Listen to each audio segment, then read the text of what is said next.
오후 예배도 하나님께서 우리를 사랑해 주셔서 이 자리에 예배자로 서게 하시고 한 분 한 분 마음 문을 열어주신 하나님 아버지께 참 감사드립니다.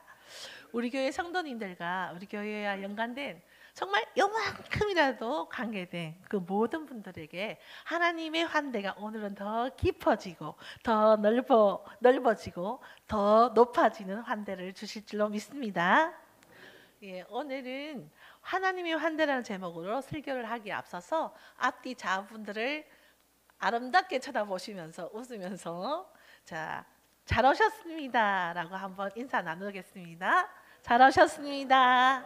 잘 오셨습니다.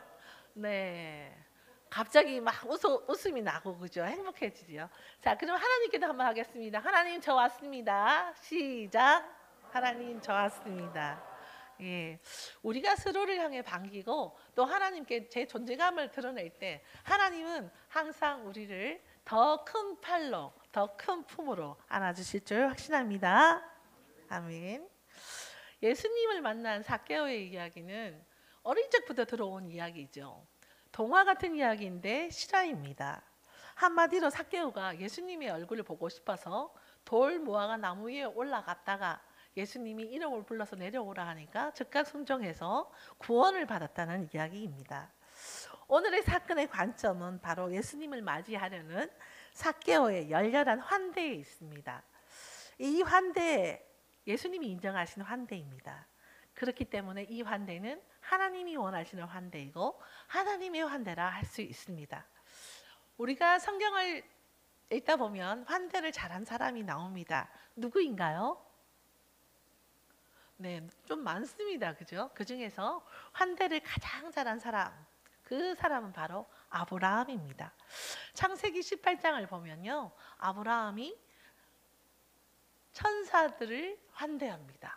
네, 낯선 사람을 환대를 하는데요. 사실은 저 그림을 한번 봅니다. 네, 띄워주세요. 예.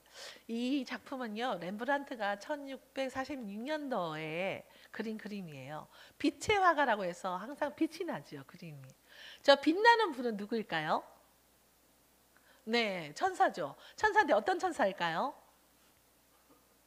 예, 저분은요, 하나님이세요. 하나님과 천사들이 왔다. 그 세 천사 중에 하나님이 계셨다라는 것으로 모티브를 해서 렘브란트가 그린 그림인데요. 이 하나님께서 빛나는 옷을 입은 이 하나님께서 발을 쭉 뻗고 계시죠. 한 발을, 오른발을. 뭐 하고 계실까요? 예, 아브라함이 시중을 들고 있습니다. 발을 닦는 장면이에요. 모세가 떨기나무에서 하나님께 신발을 벗었죠. 근데 자세히 보면 하나님께서는 예수님께서 제자들에게 발을 씻기시는 장면으로 아브라함이 하나님의 발을 씻기는 장면입니다.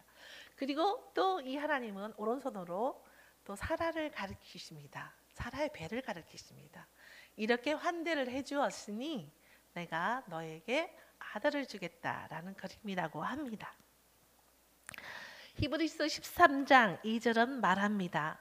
한번 같이 읽어보겠습니다. 시작. 손님 대접하기를 잊지 말라. 이로써 부지 중에 천사들을 대접한 이들이 있었느니라. 누굽니까? 아브라함과 사라였습니다. 이 아브라함과 사라의 환대는 쉽지 않은 일이었습니다. 목축을 하는 사람들은 원래 이웃들을 환대한다 그래요. 저 멀리서 온 사람들을 환대한다 그래요. 왜냐하면 정착한 집이 없는 그들이었기 때문에 그들도 같은 처지가 됩니다. 그렇지만 아브라함의 이 환대는요, 언제든지 그 사람들이 강도로 돌변할 수밖에 없기 때문에 무서운 환대였습니다. 위급한 환대였습니다. 그러나 그것을 정말 아름다운 환대로 바꾸는 아브라함의 환대가 바로 하나님의 환대였던 것입니다. 그렇다면 삭개오의 환대는 어떤 환대이기에 하나님의 환대라고 하는지 본문을 통해서 살펴보겠습니다. 첫째, 예수님을 갈망하는 환대입니다. 시편 42편 1절을 읽어보겠습니다. 시작. 하나님이여 사슴이 시냇물을 찾기에 갈급함 같이 내 영혼이 주를 찾기에 갈급하나이다. 아멘. 시편 기자처럼요, 삭개오의 영혼이 목마른 사슴처럼 예수님을 갈급했습니다. 삭개오의 예수님을 향한 갈망이 불타올랐습니다. 키가 작은 삭개오. 그래서 어릴 때 저는 이분이 아이인 줄 알았어요. 그런데 어른 삭개오였습니다. 그의 직업은 세리장이었고 지금으로 말하면 사회적으로는 세무서장 정도 된다고 합니다. 그가 예수님의 소문을 들었습니다. 어떤 분인가 얼굴이 너무 궁금합니다. 보고 싶습니다. 그런데요, 사람은 많지요. 자기의 핸디캡이 키는 작지요. 도저히 볼 수가 없습니다. 그래서 그는 빠른 예측을 합니다. 아, 저기 저 돌 모아가 나무에 있으면 예수님이 오시겠군. 그래서 올라갑니다. 자, 어떻게 올라갑니까? 누가복음 19장 4절입니다. 다 같이 읽겠습니다. 앞으로 달려가서 보기 위하여 돌 무화과 나무에 올라가니 이는 예수께서 그리로 지나가시게 되밀어라. 아멘.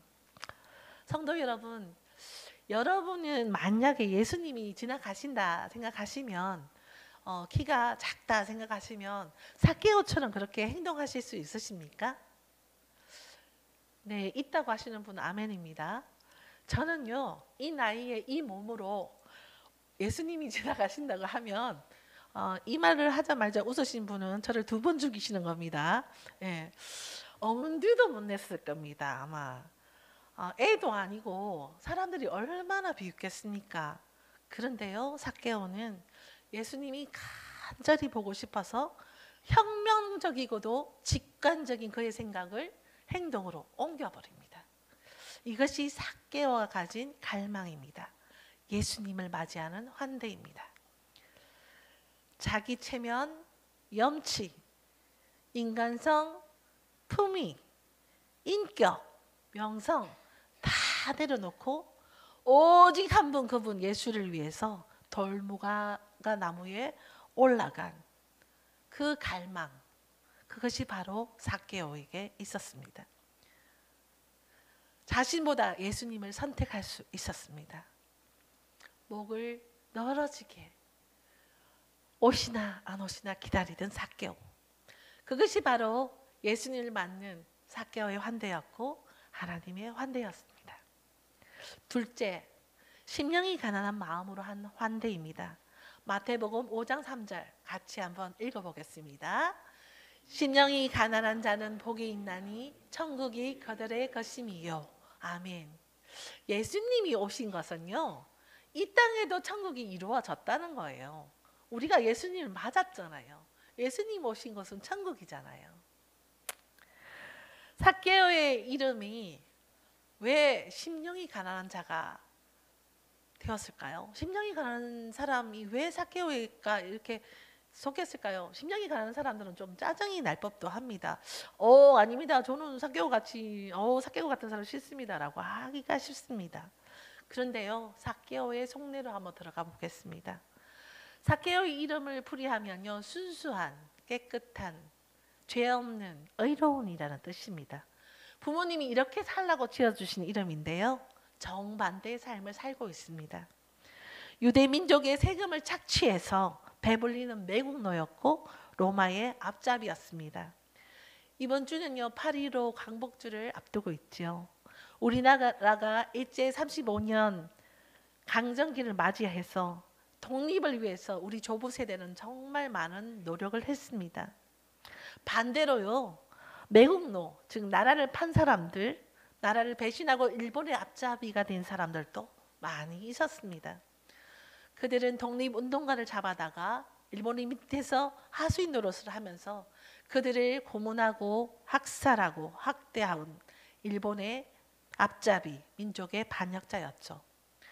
일본인들은 그들에게 권력을 주고 돈을 주고 잘한다 잘한다 칭찬하고 조선인들을, 우국지사들을 더 학대하고 핍박했습니다.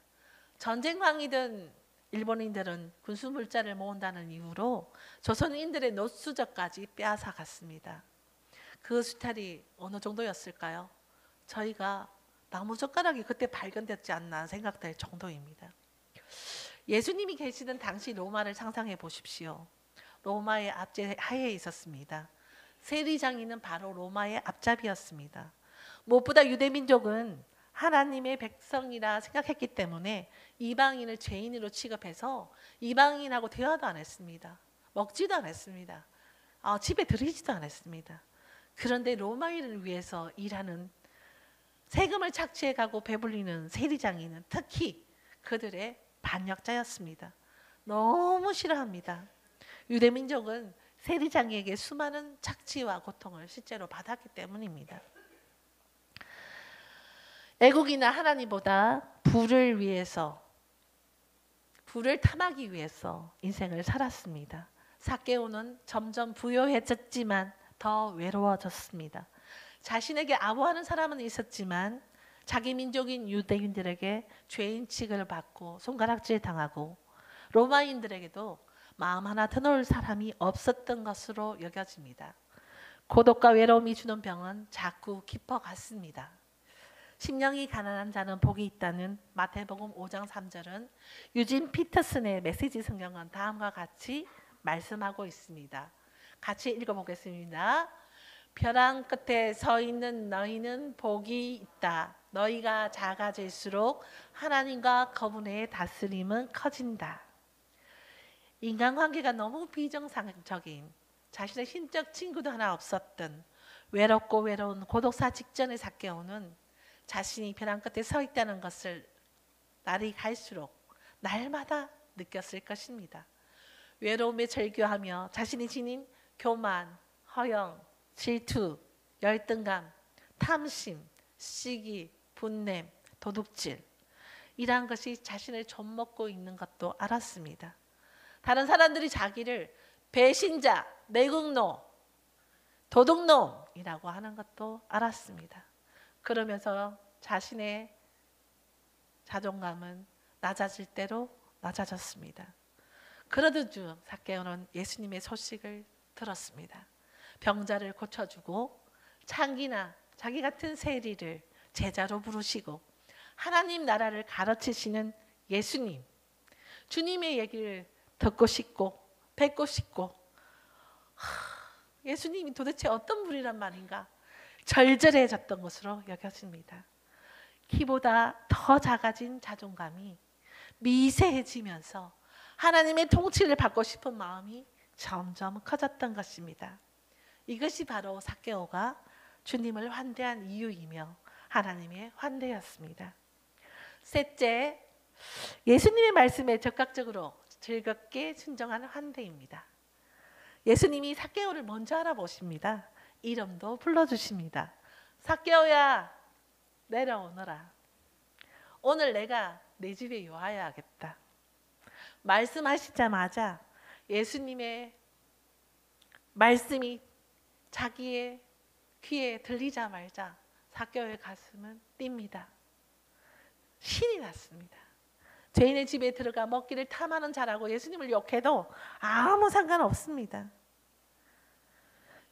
그런 삭개오는 예수님을 만난 것이죠. 변화가 넘칩니다. 예수님과 눈빛이 마주친 그 순간을 삭개오는 잊지 못할 것입니다. 그는 예수님을 만났습니다. 그리고 복음을 받았습니다. 예수님, 제가 가난한 사람들을 위해서 재산을 반뚝 잘라서 드릴게요. 그는 율법에도 없는 자발적인 사회적 환원을 하겠다고 났습니다. 예수님을 만나면 소유가 바뀌고 우선순위가 바뀝니다. 고대 사회도 마찬가지지만 재산을 절반으로 나누는 것은 가문의 생계 기반을 나누는 것과 같습니다. 그럼에도 그는 적극적으로 선언합니다. 예수님, 혹시요 제가 억울하게 뺏거나 부당하게 남의 재물을 뺏었다면 4배 보상할게요. 레위기 6장 5절에는 부당하게 빼앗은 것을 돌려줄 때 원금의 20%만 더해주면 됩니다. 5분의 1이죠. 그런데요, 이 4배는 강제로 빼앗는 강도짓을 했을 때 최고형을 말합니다. 그럼에도 불구하고 그는 훨씬 높은 도덕적 기준으로 적용해서 스스로 선택해서 예수님께 그렇게 하겠다고, 행동을 하겠다고 공언을 합니다. 사회적 책임을 분명히 합니다. 예수님을 만난 이상 변하겠다고, 베풀겠다고 다짐합니다. 자기 이익이 아닌 이웃의 이익을 위해서 살겠다고, 베풀며 살겠다고 변화가 됩니다. 잘못된 일은 적극 변상하겠다고 났습니다. 예수님을 환대하니 삶의 질서가 바뀌었습니다. 예수님을 만나고 마음의 변화가 실천으로, 내면의 변화가 드러난 하나님의 나라의 정의를 세우는 것으로 실현하게 되었습니다. 그런 법적 최소선을 넘어서 하나님과 이웃 사랑을 율법의 요구보다 더 풍성하게 실천했습니다. 시대를 초월한 회개와 정의의 본을 보여주었습니다. 이것이 삭개오가 한 하나님의 환대였습니다. 삭개오처럼 외로움의 절규를 하고 계신 분이 계십니까? 주님이 계십니다. 삭개오처럼 주님을 갈망합시다. 주님께 우리의 외로움을 토로하며 장성한 분량까지 자라나는 저와 우리가 됩시다. 지금 어려움을 당한 분들이 계신가요?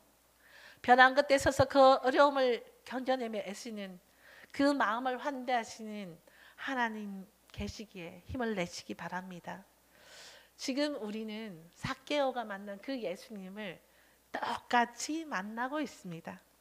나의 죄를 위해서, 나를 하나님의 자녀로 삼으시기 위해서 하나님의 환대는 예수 그리스도를 내어주셨습니다. 이 땅에 오신 예수님은 십자가에서 죽으시고 부활하시고 성천하셔서 지금도 하나님 우편에 앉아서 우리가 세상의 여정을 잘 마치고 천국의 그 천국 문을 들어서는 것을 보시고 환대하시고자 지금도 기도하고 계심을 확신합니다. 소록도에 한센인을 환대한 마리안느와 마가레트 간호사를 아시나요? 너무나 젊고 예쁜 20대 후반의 간호사들입니다. 마리안느는 1962년에, 마가레트는 1966년에 간호사가 필요합니다 라는 희망의 문구를 보고 오스트리아에서 간호학교를 졸업하자마자 소록도로 건너왔습니다. 그들은요, 처음에는 수녀로 불렸습니다만 수녀가 아니었습니다. 자원봉사자였습니다. 아무 도움도 받지 못했습니다. 나중에는 오스트리아 가톨릭 부인의 후원을 받아서 영화원도 짓고 의약품도 보급하고 결핵병동, 목욕탕도 지을 수 있었지만 그들은 자신을 위해서 한 푼도 쓰지 않는 천사였습니다. 심지어 사망한 환자의 옷을 끼워 입는 사람이었고 문둥병을 소독하다가 피가 얼굴에 튀어도 개의치 않았습니다. 그 시대에는 방독면, 방한복, 아니 보호복도 없었습니다. 그냥 하얀 앞치마가 전부였습니다. 그런 그들은요, 지네가 출몰한 사택도 고치지 않았습니다. 가구는 딱 2개였다고 합니다. 십자가와 책상 하나. 모든 것을 바쳐 헌신하던 그들이 늙었습니다. 마리안느는 43년, 마가레트는 39년을 소록도에서 봉사했습니다. 70이 넘은 나이, 그들도 결핵이 걸렸습니다. 2005년 11월에 그들은 사랑하는 친구 언인에게 라면서 쪽지를 남기고 홀연히 오스트리아로 귀국했습니다. 그동이 불편한 그들은 돌봄의 대상이 되자 나이가 들어 제대로 일할 수 없습니다. 부담을 주기 전에 떠나야 할 때입니다. 라는 2 문장을 편지로 쓰고 조용히 섬을 빠져나갔습니다. 마리안느와 마가레트 간호사처럼 삭개오처럼 우리를 환대하시는 성령 하나님의 환대에 적극 순종하여 즐겁게 누리는 우리가 이제는 이웃을 향하여 받은 환대를 전할 때입니다. 기도하겠습니다.